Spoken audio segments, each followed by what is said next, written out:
everyone. It's Erin, that girl from Jersey, and joining me from New York City is Karen Leland. Karen, how are you? I'm good. Considering everything, I'm holding on pretty well. I did a thing the other day where a friend of mine said, okay, take how you're feeling and put it together with the last thing you ate. And that's sort of your name for the day, your COVID-15 name. So I was hopeful tangerine. One person was like desperate chocolate chip cookie. Another person was like frustrated chicken pot pie. I thought that was perfect.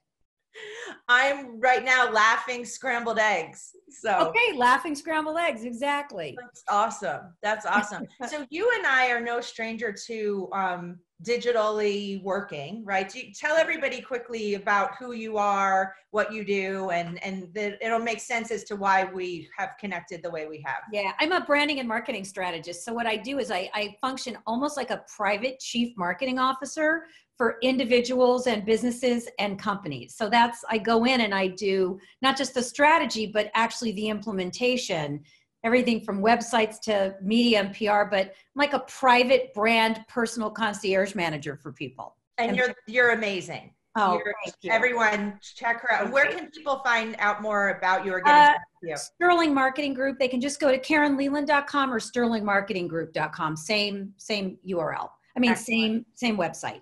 So Karen and I know each other because we have been on faculty and shared stages in many different conferences and events. And, we get together as much as we can, even though we live so close, it's hard. So this is a treat that we get surprisingly hard given how close we live. Yeah. We're always though on the phone with people. Yes. Right. So I was reminded the other day of maybe one of the most bizarre work calls I've ever received. Do you want to hear about it? I do. Okay. So the Minister of Finance of Pakistan calls me. Okay. So at first I think I'm being like pranked. Right. But then I realized that I was at an event in Houston, and sure enough, that person, forgive me for not saying his name because he's not that title now. And this story, by no way, it does not mean he's not he's a lovely man, right? It's nothing against him. No. Okay. So we are in Houston and he does pull me into a private meeting. I didn't realize he had gotten my work phone number. So the Prime Minister of Finance of Pakistan, calls, and he said, his royal ambassador of whatever made sure that the time of the call was correct. And the call started off and it said, my accent will be terrible, but he's like, Erin, how do you feel about coming to Pakistan? Now, let me set the tone. 9/11 had just happened maybe 10 months prior. Wow. Osama bin Laden was still at large. Right. Pakistan, Afghanistan, these are all places where we're like, we know he's around there, bin Laden's around there somewhere, right? And we as a nation are still very much in pain. We're still in pain now, but it's raw. Where we live, everyone, you saw like the smoke and the ashes. I mean, Karen, you lived in the city. I being right outside of New York City. I mean, this whole area, very, very much affected, as was everyone, but environmentally, as well as just visually. And we all know tons of people, unfortunately. So Pakistan calls. It's about 10 months after. And he has something serious he wants to talk to me about. So I'm like, this is crazy. I'm like, okay. And he said, I want to know if you want to come live for an extended period of time at my compound here in Pakistan. I will keep you safe. And I'm like, oh, he likes blondes. Right? I'm like, this isn't a work hole. This is like, Chuck Woolery, Love Connection. He wants me to be like a girl for him or whatever. And I'm like, oh God. I'm thinking, did I find him attractive? No, I was thinking that. I was like, what did he look like? Shit, this is a big moment. So I say no because my mom will kill me. And he said, no. He's like, no, I don't want to disrespect you. I don't want you to misunderstand, but I need your help from a very big PR matter. And I said, oh, okay. So I sit down, I get a notebook out, and he said, I want to bump up the tourism positively in Pakistan. I said, you want to do that right now? He's like, yes. I said, have you read the papers lately? And he's like, yes, I just feel like Pakistan is getting a bad rap. And I'm like, a bad rap. Okay. So I said, well, what do you, he's like, Pakistan has a lot to offer. I said, absolutely. I hear it's beautiful. Like, and they're like, well, we are opening a mall. I'm like, a mall? He's like, we've just opened a state-of-the-art mall and an art gallery. And there's a hair salon inside the mall that is like awesome. And I said, and you want me to come live in Pakistan to help make that mall, hair salon, and art gallery more popular? And he said, yes. With tourists. And for tourism, and I will keep you safe. And I said, he's like, I just want Pakistan to be well received. I want them to be I want people to think more positively on Pakistan. And I can't believe what I said next. What did you say? There's a moment in time where you have to be at a fork in the road in your thoughts and your brain and your mouth. And I hope when I'm at these moments of time that my brain, my mouth, and my thoughts are all together on the same page. I recall saying something like this, sir, with all due respect.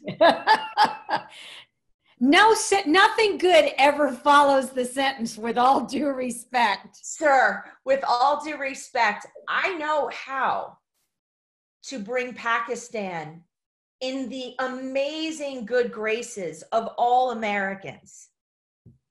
I've got it. I don't even need to come live at your compound with you.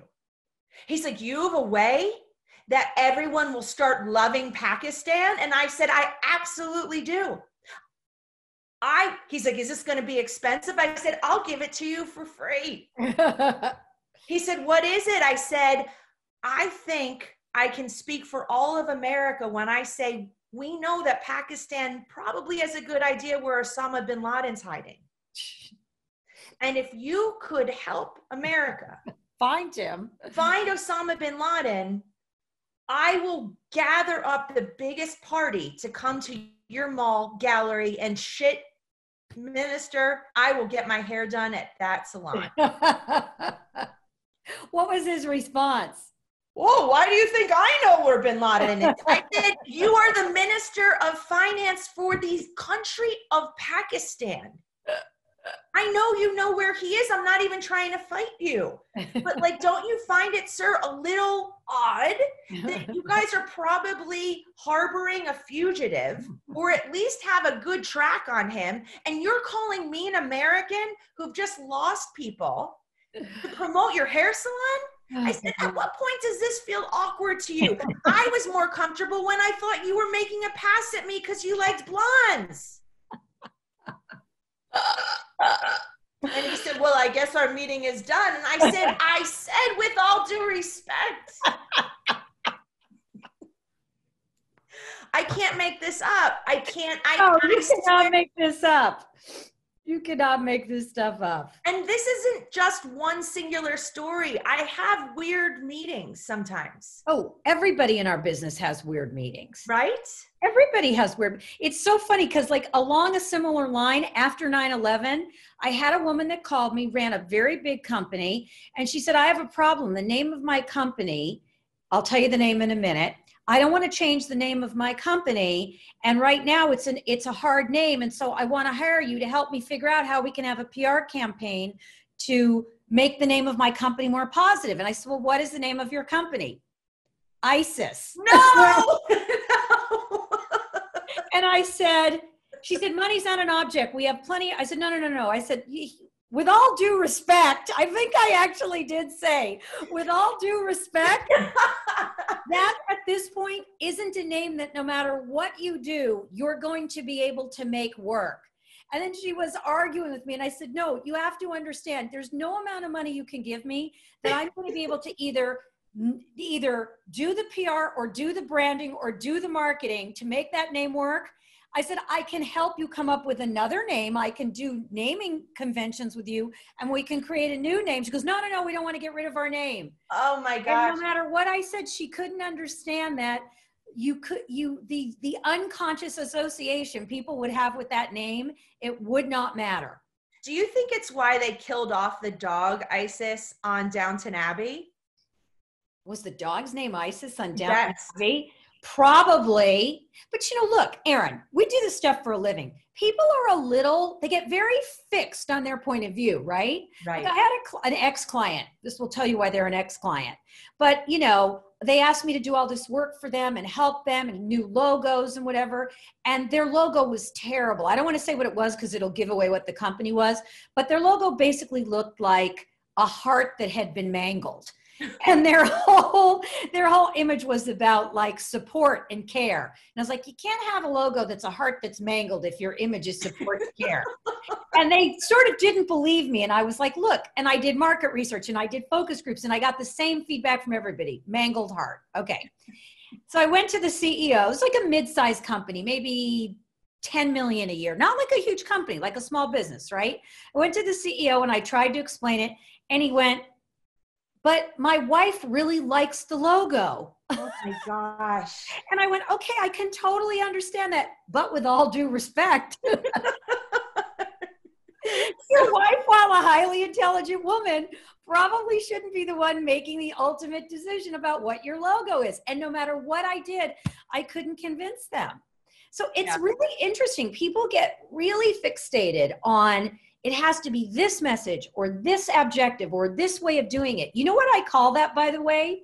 There's so many things, but what do you call it? That I can say out loud between us? That the minister was like this, and so were my two examples. I call that drunk marketing. Drunk marketing. It's instead of sober marketing, right? Yeah. It's like I'm working on the next book. I've done 9 books. This will be number 10. I know. I've done 0 and you're going to lapse me with it. You're like, that's awesome. No, and mine are all traditionally published so far. So we'll see. We'll see what happens with publishing. But in one of the whole chapters in that book is drunk versus sober marketing. I love it. So many people get like your guy, my guy, get this drunken idea of what they should do. And then they're like, let's go do that. Let's go do $30,000 worth of Facebook ads.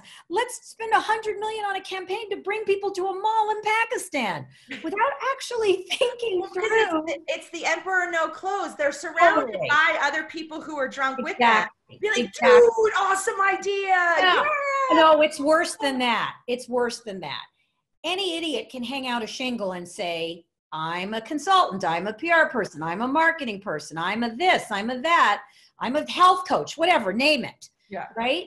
That doesn't mean they actually know anything. And so people just don't do their diligence and they end up listening to people who are all like, yeah, this is a great idea, but it's all just drunken marketing without any thoughtfulness to it.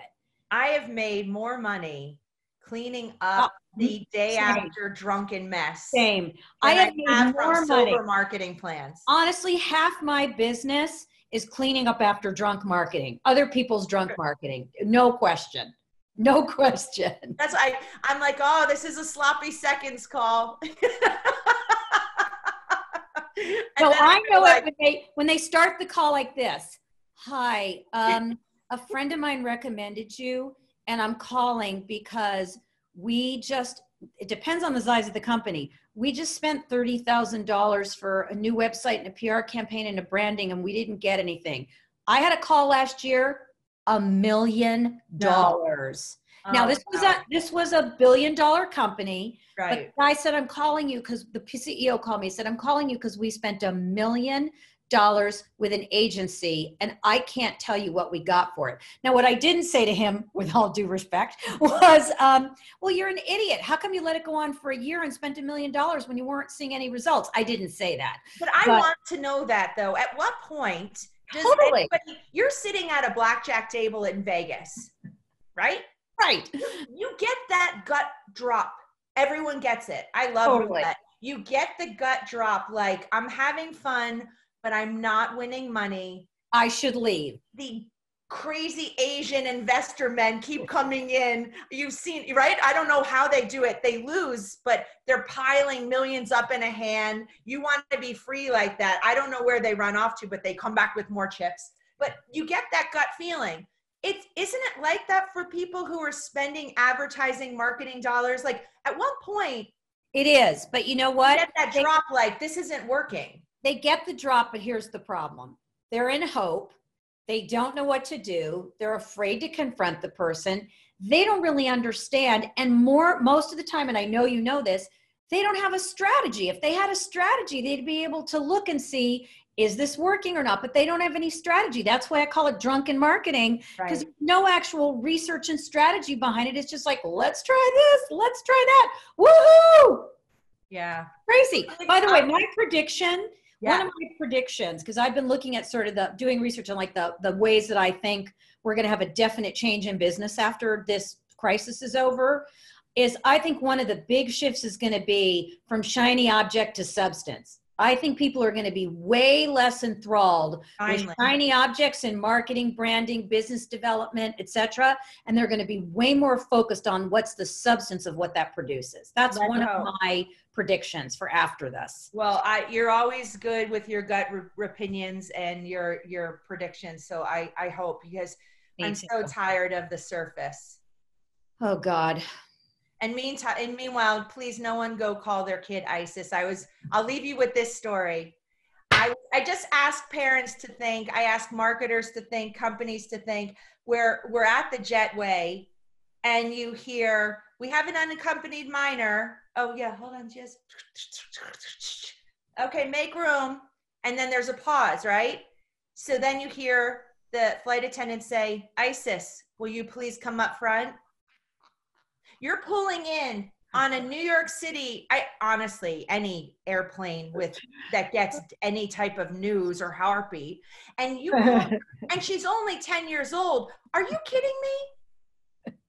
Like, this happened and you still thought to call your kid ISIS? And I want to be like, so I was like, where's child services? Because she's going home to a dumbass mother right now.